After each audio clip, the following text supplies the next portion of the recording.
What's going on, 80K Performance family? It's Ryan here with this week's Coach's Corner. And this week I wanted to talk about what real athletic development looks like. And the reason for that is, unfortunately, I feel like now a lot of times that idea of athletic development is kind of getting thrown around willy-nilly by a lot of teams, organizations, and things like that.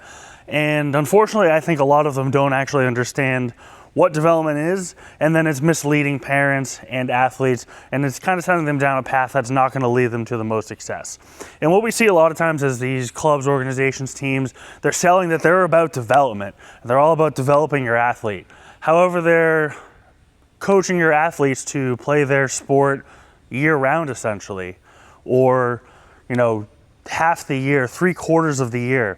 But if you look at actual statistics and data, athletes who are playing the same sport 9 months out of the year or more are at a far, far increased risk of injury. And if you look at development of athletes, whatever sport it is, the more robust athletes are athletes that are playing more than one sport, sometimes up to 3 or 4 sports, and that's what's leading to their real success in whatever sport.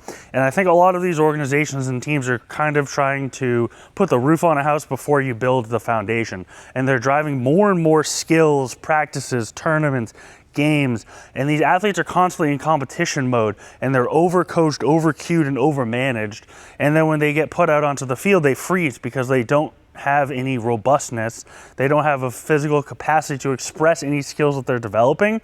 And so they kind of just fall flat on their face because they are so overmanaged and overcoached and overcued that they freeze when they're given the opportunity to make decisions, as well as they don't have the physical capacity, that just general physical qualities, to express any of these skills that they're spending way too much time developing.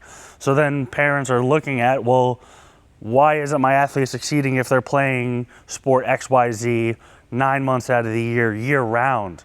And it's because they're missing out on what real athletic development is, because they're being sold development from people who don't actually understand what development is.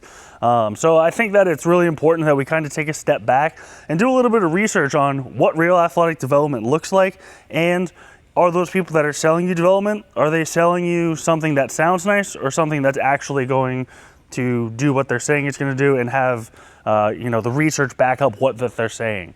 So if you have questions about your athlete's development, what real athletic development looks like, are you being led down that path that maybe is going to have your athlete fall on their face, feel free to reach out, and I'm happy to discuss what that looks like for your athlete. And we will see you in next week's Coach's Corner.